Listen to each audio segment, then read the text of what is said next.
जाओ जरा कब्रिस्तान में जो जनाजे उठते हैं जा करके देखो, क्या सारे जनाजे 60-70 साल वालों के? नहीं नहीं, 20 साल वालों का जनाजा भी आपको मिलेगा, 15 साल के बच्चों का जनाजा भी आपको मिलेगा, 2-2 साल के बच्चों का जनाजा भी आपको मिलेगा। मेरे भाइयों, मौत का फरिश्ता आपसे अपॉइंटमेंट लेकर के तो आपके पास नहीं आएगा, आपसे पूछ करके तो आपके पास नहीं आएगा।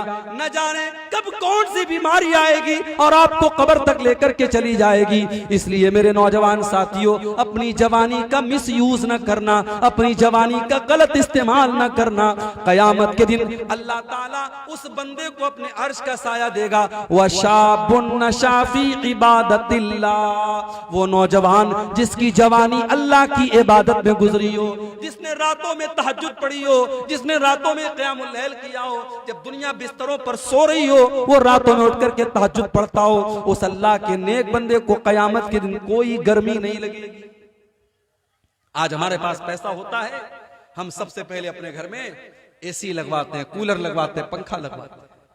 मेरे भाई, उस कब्र के अंदर कमें कौन एसी ला करके देगा, जिस कब्र में हमारे माँ बाप, हमारे बीवी बच्चे सब छोड़ करके हमको चले जाएंगे। कयामत के दिन जब सूरज 1 मील की यानी 1.5 किलोमीटर की दूरी पर होगा, कयामत के दिन कौन सी एसी हमको मिलेगी, कौन सा कूलर मिलेगा? मेरे भाइयों, हमने जवानी में जो अल्लाह की इबादत की होगी वही इबादत हमें एसी का काम करेगी। वशाबुन नशा फी इबादतिल्लाह, वो नौजवान जिसकी जवानी अल्लाह की इबादत में गुजरी हो, वही नौजवान कयामत के दिन अल्लाह के अर्श का साया पाएगा। उसको गर्मी नहीं लगेगी, उसको लू नहीं लगेगी, उसको पसीना नहीं लगेगा।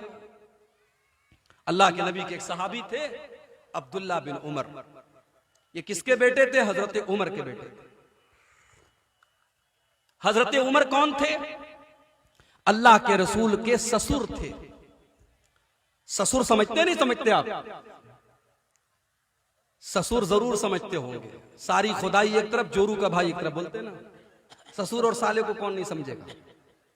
तो हजरत उमर ससुर थे, उनकी बेटी हजरत हफ्सा अल्लाह के प्यारे नबी की बीवी थी, तो बीवी के बाप को ससुर बोलते हैं। उनके बेटे हैं अब्दुल्ला बिन उमर, तो गोया अब्दुल्ला बिन उमर अल्लाह के प्यारे नबी के साले थे। अब्दुल्ला बिन उमर ने एक मर्तबा ख्वाब देखा, सपना देखा। सपने में देखा कि 2 लोग मेरे पास आए और मुझको लेकर के कुएं के पास गए, और जब कुएं में मैंने झांक के देखा तो कुएं के अंदर आग जल रही थी। मैं देख करके डर गया। उन्होंने कहा तुम इसके अंदर नहीं जाओगे, और इतना कह करके मुझे वापस लेके आए, और फिर मेरी नींद खुल गई। मेरे पूरे चेहरे पर पसीना आ गया। मैं डर गया, कहीं ऐसा तो नहीं कि मैं जहन्नम में जाने वाला हूं, कहीं ऐसा तो नहीं मेरे साथ कुछ बुरा होने वाला है। लेकिन उनकी हिम्मत नहीं पड़ रही थी कि अपने इस सपने के बारे में वो अल्लाह के नबी को कैसे बताएं। तो कभी कभी ऐसा होता है, जब आदमी कोई बात किसी को नहीं बता पाता है तो अपनी बहन को बताता है, अपनी बड़ी बहन को बताता है, अपनी दीदी को बताता है। हजरत अब्दुल्ला बिन उमर ने अपनी बहन हजरत हफ्सा से कहा कि मैंने ऐसा ऐसा ख्वाब देखा है, तुम एक काम करो, इस ख्वाब का मतलब अल्लाह के नबी से पूछ करके मुझको बता दो। भाई बहन का रिश्ता भी बड़ा प्यारा रिश्ता होता है। जिनकी बहनें जिंदा हैं, अल्लाह सलामत रखे, अपनी बहनों की कदर करो और बहनें भाइयों की कदर करें। जिनके घरों में सिर्फ बहनें हैं और भाई नहीं हैं, उनसे पूछो भाई क्या चीज होती है, और जिन भाइयों को बहन नसीब नहीं होती उससे पूछो बहन क्या चीज होती है। हजरत हफ्सा रजी अल्लाह तआला अन्हा ने अल्लाह के नबी के पास आकर के कहा, ऐ अल्लाह के नबी, मेरे भाई ने ऐसा ऐसा ख्वाब देखा है, ऐसा ऐसा सपना देखा है, इसका क्या मतलब हो सकता है? बुखारी के अल्फाज हैं, अल्लाह के नबी ने फरमाया कि ऐ हफ्सा, नेमर रजुल अब्दुल्ला, ऐ हफ्सा तुम्हारा भाई अब्दुल्ला बहुत अच्छा इंसान है।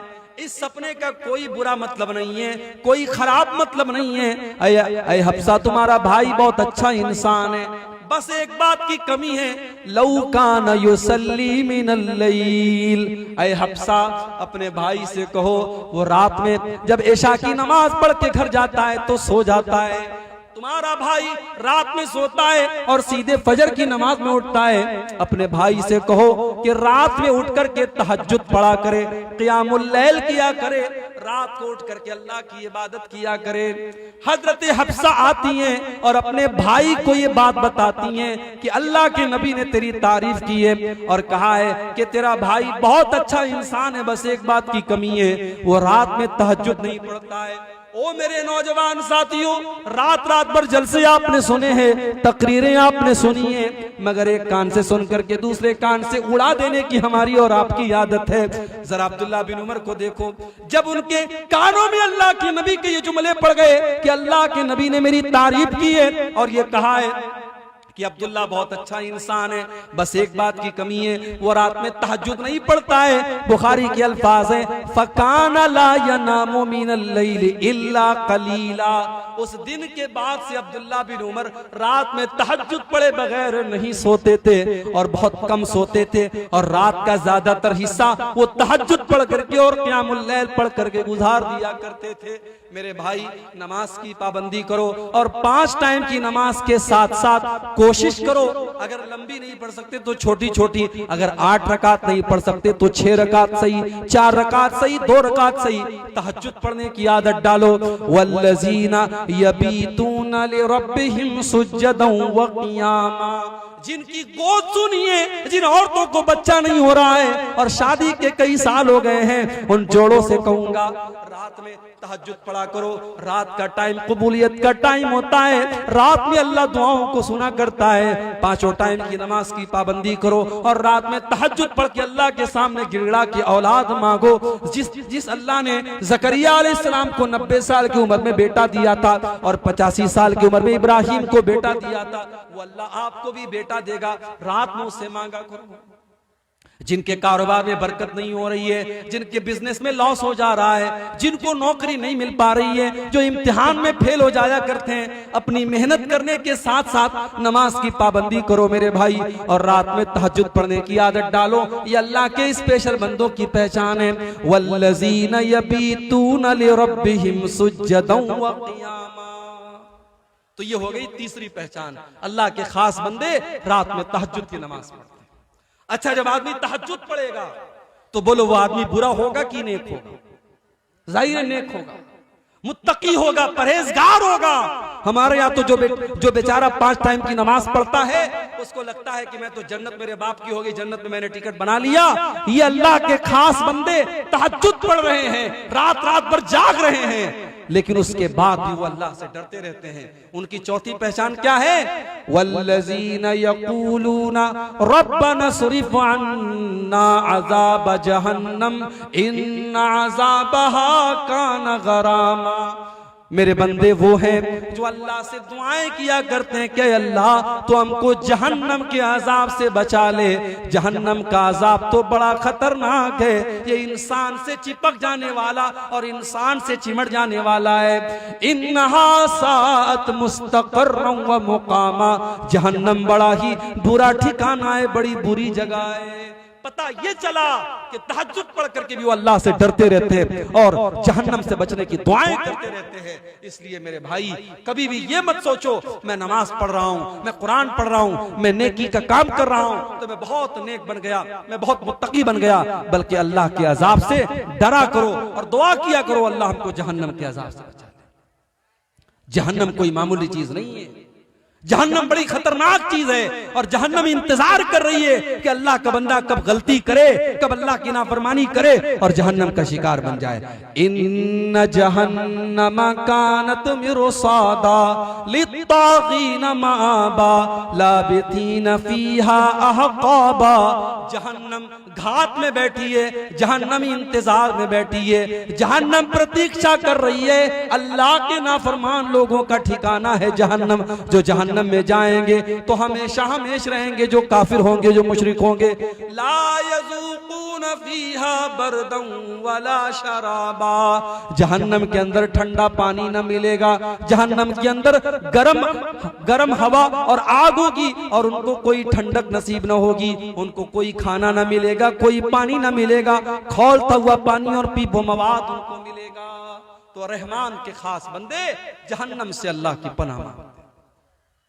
4 चीज हो गई, आगे बढ़ते हैं। 5वीं चीज, बहुत गौर से सुनिएगा, इंशाअल्लाह आज की तकरीर में कुछ आपको दे के जाऊंगा, कुछ सीख करके यहां से आप जाएंगे। अल्लाह के खास बंदों की पहचान आपको बता रहा हूं, सब्र से और सुकून से आप बैठिए, इंशाअल्लाह ये टॉपिक पूरा करके मैं यहां से उठूंगा। 4 चीजें हो गई, 5वीं चीज वल्लज़ीना इज़ा अनफ़क़ू लम युसरिफ़ू व लम यक़तुरू व कान बैन ज़ालिका क़वामा। रहमान के खास बंदे, अल्लाह के खास बंदों की 5वीं पहचान ये है, जब वो पैसा खर्च करते हैं तो फजूल खर्ची नहीं करते और बखीली नहीं करते, बल्कि बीच का रास्ता अपनाते हैं। मेरे व्हाट्सएप पर किसी ने बड़ा अच्छा एक पोस्ट भेजा था, लिखा था मुसलमानों की अमीरी देखना हो, मुसलमानों की दौलत देखना हो, इनकी शादियां देख लो, इनकी पार्टीज देख लो, इनकी सगाई की पार्टी देख लो, इनकी मंगनी की पार्टी देख लो, और मुसलमानों की गरीबी देखना है, इनकी मस्जिद के इमाम की तनख्वाह देख लो, इनके मदरसे के टीचर की तनख्वाह देख लो, इनके मुअज्जिन की तनख्वाह देख लो। मुअज्जिन को तनख्वाह कितनी 2000, इमाम को तनख्वाह कितनी 4000, टीचर को तनख्वाह कितनी 5000। अरे 5000 का तो तू महीने में गुटखा खा जाता है, 5000 की तू पान खा जाता है, 5000 की तू बीड़ी और सिगरेट पी जाता है, और तू उस मौलवी को 5000 दे के कहता है कि तू अपने बाल बच्चों का पेट पाल ले। शर्म नहीं आती? शर्म करो। जो कौम अपने आलिमों को इज्जत नहीं करती वो कौम कभी कामयाब नहीं हो सकती। तो ये कौम गरीब नहीं है, ये कौम गरीब होती तो दौलत पर बेतहाशा पैसा न खर्च करते। बनारस में एक आदमी की शादी, अपने लड़के की शादी की उसने, तो लड़की वालों से डिमांड की, हम बहुत बड़े लोग हैं, हम बारात लेके आएंगे, हमारे लिए बनारस का सबसे कीमती लॉन बुक होना चाहिए। मुझे मेरे बनारस के भाइयों ने बताया कि उस लड़की का बाप भी चूंकि बहुत पैसे वाला था, उसने अपने बारातियों के लिए जो लॉन बुक किया, एक दिन के सिर्फ लॉन की कीमत, अभी खाने की बात छोड़ दो, खाना कितना महंगा रहा होगा, सिर्फ लॉन की कीमत, लॉन के अंदर जो डेकोरेशन था, जो कुर्सियां थी, जो टेंट लगा था, उस लॉन की कीमत 8 लाख रुपए थी। 8 लाख रुपए का लॉन बुक करके मुसलमान शादी कर रहा है, और उसके बाद कहता है साहब हम बड़े गरीब लोग हैं, हम बड़े गरीब हैं। तेरी शादियों से तो नहीं लगता तू गरीब है, तेरी लड़कियों के ज़ेवरात से नहीं लगता तू गरीब है, तेरी फजूल खर्चियों से नहीं लगता तू गरीब है। हाँ, मस्जिद में देने की बात आएगी, मदरसे में देने की बात आएगी तो तेरे जेब से 10 का नोट निकलेगा, तेरे जेब से 20 का नोट निकलेगा। मेरे भाइयों, माल आपका नहीं है, माल आपका नहीं है, माल अल्लाह का है। आपको इस्तेमाल करने के लिए मिला है, आपको यूज करने के लिए मिला है, आपको हिसाब देना पड़ेगा। माल कहां से कमाया और कहां खर्च किया, दोनों का हिसाब देना पड़ेगा। अल्लाह के नबी सल्लल्लाहु अलैहि वसल्लम फरमाते हैं, ला तज़ूलु क़दमा इब्ने आदम मिन इंदि रब्बिही यौमल क़ियामा। इंसान क़यामत के दिन अपनी जगह से हिल नहीं पाएगा जब तक वो 4 सवालों का जवाब न दे दे। जब तक 4 सवालों का जवाब न दे दे कोई हिल नहीं सकता क़यामत के दिन। पहला सवाल, अन उम्रिही फीमा अफ़ना, तूने अपनी जिंदगी को कहां गुजारा। दूसरा सवाल, व अन शबाबिही फीमा अबला, तूने अपनी जवानी को कहां गुजारा। और तीसरा सवाल, व अन मालिही मिन ऐन इक्तसबहु व फीमा अनफक़हु, तूने माल कहां से कमाया और कहां पे खर्च किया। आमदनी का हिसाब भी देना है और खर्च का भी हिसाब देना है, कहां से कमाया और कहां खर्च किया। इसलिए फजूल खर्ची मत करो मेरे भाई, जितनी बड़ी चादर हो उतना पैर फैलाओ, फजूल खर्ची भी मत करो और कंजूसी भी मत करो।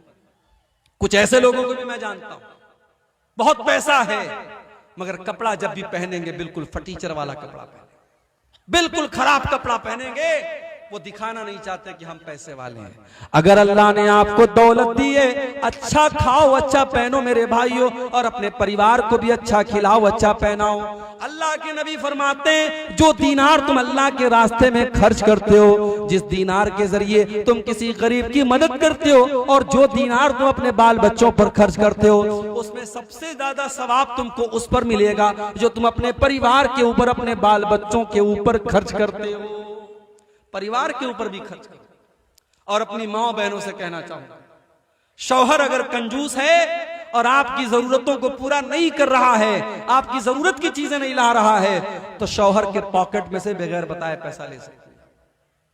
शौहर का पैसा आप ले सकती हैं उसको बगैर बताए, ये चोरी नहीं है। अगर शौहर कंजूस और बखील है तो बीवी उसकी इजाजत के बगैर उसका पैसा ले सकती है। तो रहमान के खास बंदों की ये पांचवी पहचान है, जब वो खर्च करते हैं तो फजूल खर्ची भी नहीं करते और बखीली भी नहीं करते, बीच का रास्ता अपनाते हैं। जब आप फजूल खर्ची करेंगे तो कुरान क्या कहता है, वला तुबज़िर तबज़ीरा इन्नल मुबज़्ज़िरीना कानू इख़वान अश्शयातीन। फजूल खर्ची न करो, हराम जगह पर पैसा मत खर्च करो। ये पैसा अल्लाह की अमानत है, सही जगह पर मस्जिदों में, मदरसों में, अपने बाल बच्चों के ऊपर, अपनी तालीम के ऊपर पैसा खर्च करो। हराम जगह पर पैसा खर्च करोगे तो शैतान के भाई बन जाओगे। 5 चीजें हो गई, अब आगे बढ़ते हैं। नंबर 6, नंबर 7, नंबर 8, 3 चीजें अल्लाह ताला ने एक आयत में जिक्र कर दी। रहमान के बंदों की 3 पहचान और बताई, वल्लज़ीना ला यदऊना मअल्लाहि इलाहन आखर वला यक़्तुलूना अन्नफ्सल्लती हर्रमल्लाहु इल्ला बिलहक़्क़ि वला यज़नून। रहमान के बंदे अल्लाह के साथ किसी और को नहीं पुकारते। जब भी मुसीबत आती है एक अल्लाह को पुकारते हैं। उनका मुश्किल कुशा अल्लाह, उनका गरीब नवाज अल्लाह, उनका गौसे आजम अल्लाह, उनका दस्तगीर अल्लाह। वो जब भी माथा झुकाते हैं अल्लाह के आगे झुकाते हैं, वो जब भी हाथ फैलाते हैं अल्लाह के आगे फैलाते हैं। औलाद मांगना हो तो अल्लाह से मांगते हैं, बिगड़ी बनाने वाला अल्लाह को जानते हैं। वल्लज़ीना ला यदऊना मअल्लाहि इलाहन आखर, वो अल्लाह के साथ किसी को नहीं पुकारते। यही शिर्क है मेरे भाई, अगर अल्लाह के साथ किसी और को हमने पुकारा यही शिर्क है। और शिर्क अल्लाह ताला के यहाँ माफ होने वाला गुनाह नहीं है। इन्न शिर्का लज़ुल्मुन अज़ीम, शिर्क दुनिया का सबसे बड़ा गुनाह है। और अल्लाह फरमाता है, इन्नल्लाह ला यग़फिरु अन युशरक बिही व यग़फिरु मा दून ज़ालिका लिमन यशा। अल्लाह ताला शिर्क को माफ नहीं करेगा, उसके सिवा कोई और गुनाह करोगे अल्लाह माफ कर देगा। आज का मुसलमान कब्रों पे जाके सजदा कर रहा है, मजारों पे जाके सजदा कर रहा है, लाल काले पीले धागे बांध करके उसको मुश्किल कुशा समझ रहा है और गले में तावीज पहन रहा है और अपने बुजुर्गों और पीरों के सामने सजदा कर रहा है।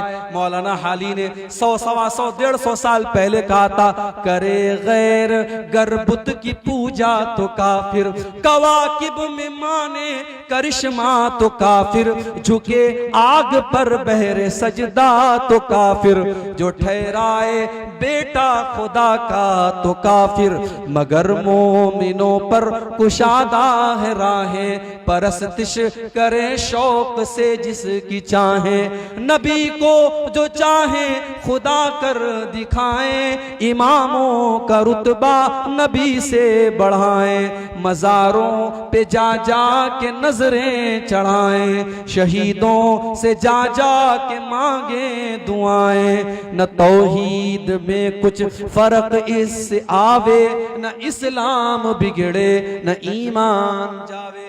मेरे भाइयों, जो काम गैर मुस्लिम अपनी मूर्तियों के साथ कर रहा है वही काम आप मजार और कब्र के साथ करेंगे, वो काफिर है, वो जहन्नमी है और आप पक्के मुसलमान हैं। ये नहीं हो सकता, ये डबल स्टैंडर्ड नहीं हो सकता, ये दोगलापन नहीं हो सकता, ये दोहरा मियार नहीं हो सकता। जब आपने नमाज में कहा इय्याका नअबुदु व इय्याका नस्तईन, ऐ अल्लाह हम तेरी इबादत करते हैं और तुझी से मदद मांगते हैं, और मस्जिद के बाहर निकल के कहते हो या अली मुश्किल कुशा, या ख्वाजा गरीब नवाज, और दुकान का नाम रखते हो केजीएन और वाई केजीएन, ये नहीं चले। शिर्क अल्लाह ताला क्या माफ नहीं होगा। रहमान के खास बंदे शिर्क नहीं करते।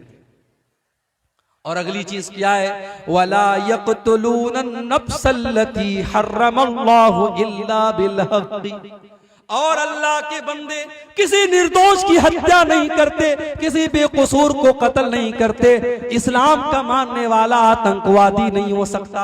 इस्लाम का मानने वाला वो इंसान है जिसने उत्तराखंड में सुरंग के अंदर फंसे हुए 15 नौजवान, 15 मजदूर 15 दिन से फंसे हुए थे। उन मजदूरों को निकालने वालों में एक मुसलमान लड़का कुरैशी उसका नाम कुरैशी खानदान का वो लड़का, मुसलमान लड़का, उसने अपना दिमाग लगा करके, अपना टैलेंट लगा करके उन मजदूरों को निकाला था। मेरे भाइयों, हमारा इतिहास रहा है, हमने जानों को बचाया है, हमने जान नहीं ली है। हमने तो देश को आजाद करने के लिए हमारे उलमा ने अपना खून बहाया है और काला पानी की सजाओं को झेला है। हाँ, इस्लाम का नाम लेकर के कोई अगर निर्दोषों की हत्या करता है, उसके लिए इस्लाम जिम्मेदार नहीं है, उसके लिए इस्लाम को ब्लेम नहीं किया जा सकता है। इस्लाम तो क्या कहता है, एक निर्दोष की हत्या करने वाला पूरी मानवता को कत्ल करने वाला है। मन कतल नफ्सन बिगैरि नफ्सिन औ फसादिन फिल अर्ज़ि फकअन्नमा कतल अन्नास जमीया।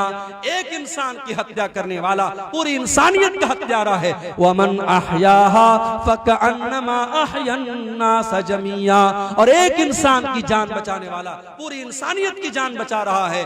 मुसलमान जान बचाता है, मुसलमान जान लेता नहीं है। और ये उत्तराखंड के उस नौजवान ने पूरी दुनिया को यह मैसेज दिया है। लॉकडाउन में मुसलमानों ने सफर से आने वाले मुसाफिरों को और मजदूरों को खाना खिलाया और पानी पिलाया, और सरकार ने और हुकूमत के लोगों ने और फिरका परस्तों ने उन्हीं लोगों को बदनाम किया और मीडिया वालों ने उन्हीं लोगों को बदनाम किया। नहीं मेरे भाई, मुसलमान इस देश में हमेशा जब भी कोई संकट आया, कोई मुसीबत आई, मुसलमान हमेशा साथ देने वाला और मुसीबतों में लोगों की मदद करने वाला रहा है। हमारा इतिहास इस बात का साक्षी रहा है, हमारी तारीख इस बात की गवाह रही है। वल्लज़ीना ला यक़्तुलून नफ्सल्लती हर्रमल्लाहु इल्ला बिल हक़्क़ि। अल्लाह के खास बंदे किसी को कत्ल नहीं करते, किसी की जान नहीं लेते, किसी बेकसूर की हत्या नहीं करते। वला यज़नून, और वो ज़िना नहीं करते, वो बदकारी नहीं करते।